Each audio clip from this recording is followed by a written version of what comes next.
চলুন আজ ঘুরে আসি উত্তরবঙ্গের সবথেকে জনপ্রিয় হোটেল অ্যান্ড রিসোর্ট মোমোইন থেকে।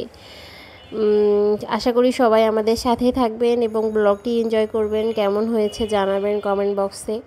এই যে আমরা চলে গেলাম মোমোইনে আমাদের যেতে দুপুর হয়ে গেছিলো। দুপুরবেলায় যাওয়ার পরে আমাদের ফর্মালিটিসগুলো করে আমাদেরকে ওয়েলকাম ড্রিঙ্কস দিয়েছিল, সেগুলো খাওয়ার পরে আমরা রুমে চলে গেলাম। এই যে রুমের ভিউটা, রুমটা বেশ ভালোই সুন্দর সাজানো গোছানো ছিল এবং স্পেস ভালো ছিল, সব কিছু মিলাই ভালো ছিল আর কি। রুম এভারেজ, রুমের নিয়ে কোনো কারোর কমপ্লেন থাকার কথা না, সব মিলাই ভালো লাগবে আর কি। এই যে ওয়াশরুমটা বেশ ভালো, নিট অ্যান্ড ক্লিন ছিল, ভালো লাগছে। রুম এবং ওয়াশরুম মিলাই এদের এটা বেশ ভালো ছিল, সমস্যা নাই। এখান থেকে আমরা ফ্রেশ হয়ে চলে গেলাম লাঞ্চ করতে। লাঞ্চের আইটেম মোটামুটি ভালো ছিল, কিন্তু খাবারের টেস্ট এভারেজ, আর আইটেম কম ছিল, মানে মেন ডিশের আইটেম কম ছিল। আর আমাদের কাছে মনে হয়েছে কি যে ডেজার্ট ফ্রুটস এগুলো বেশি ছিল, বাট মেন ডিশ কম ছিল। খাবারের টেস্ট মোটামুটি মানের, আহামরি কোনো টেস্ট ছিল না খাবারের। তারপরে এই আর কি আমরা লাঞ্চটা শেষ করলাম। বুফের লাঞ্চে অনেক কিছুই একটু একটু করে ট্রাই করছে সবাই, যার যার মতো যে যেটা ইচ্ছা সে সেটা নিয়েছে। এই যে আমাদের বাচ্চা কাচ্চাগুলাও ওদের পছন্দ মতো যে যেটা খাবে সেটা নিয়ে নিচ্ছিল।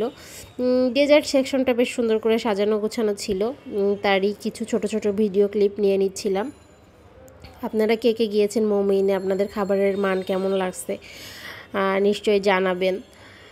বগুড়াতে যারা আছেন তারা তো অবশ্যই সবাই ট্রাই করছেন, আর যারা বাইরে থেকে গেছেন আমার ফ্রেন্ড লিস্টে যারা আছেন, আশা করি সবাই কমেন্ট বক্সে এসে ছোট করে একটা কমেন্ট করে যাবেন যে কেমন হয়েছে আমার ব্লগটা, বা এখানকার খাবারের মান, বা আপনাদের কেমন লাগছে এখানে থাকতে। আমার এভারেজ লাগছে মোটামুটি মানের, সব কিছু মিলাই এই আর কি। সবাই খাওয়া দাওয়া শেষ করে সবাই বসে আমরা ড্রিঙ্কস খাচ্ছিলাম। আর এই যে ওদের ডাইনিং স্পেসের ভিউটা, ওই সময় হ্যালোইন চলছিল, তাই ওদের বিভিন্ন সেকশনে হ্যালোইনের কিছু সাজানো ছিল, ওগুলা আমাদের বাচ্চা কাচ্চাগুলো দেখে মজা নিচ্ছিল আর কি। ভূতের ঘর মজা করছিল, এই সব মিলায়ে আর কি ওরা বেশ এনজয় করছে। আসলে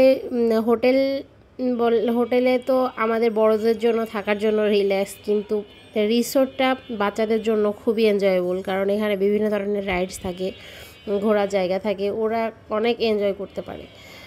আর ওই দিন শুক্রবার ছিল, বিকালে অনেক রাশ ছিল, এত লোকজন ছিল যে আমরা যারা মেন গেস্ট ওখানকার তারা আমরা ফ্রিলি মুভ করতে পারছিলাম না, এটা একটা অসুবিধা হচ্ছিল আমাদের। এই তো আর কি, সব মিলাই আমরা বিভিন্ন রাইডস দেখছিলাম, আমরা কিছু কিছু রাইড এনজয় করছিলাম। তারপরে আমরা সন্ধ্যা হয়ে গেছিলো, এই জন্য কফি খাওয়ার জন্য কফি বারে চলে আসছি। ওদের কফিটাও ওইরকম আহামরি কিছু ছিল না।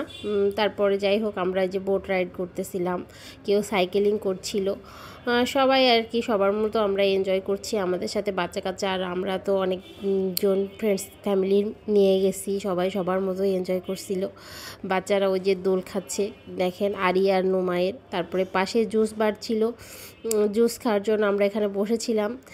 জুস খাওয়া শেষ করে আমরা চূর্ণ চাপ বলে একটা ভাইরাল প্লেস আছে বগুড়ায়, সেখানে চলে গিয়েছিলাম। বেশ ভালো লাগছে খাবার। তো কেমন লাগলো আমার ব্লগটি জানাবেন সবাই। আসসালামু আলাইকুম।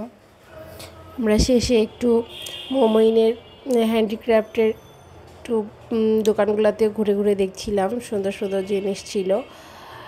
আসলে রিসোর্টের এগুলাই মজা, যে সব কিছু এক জায়গাতেই পাওয়া যায় এবং সব কিছু ঘুরে ঘুরে দেখা যায়। এই যে রাতের ভিউটা মোমোইনের। আমার ব্লগটি কেমন লাগলো আপনারা জানাবেন, আর আমার সাথেই থাকবেন। আসসালামু আলাইকুম, ভালো থাকবেন। পরবর্তী কোনো ব্লগে আবার দেখা হবে। আল্লাহ হাফেজ।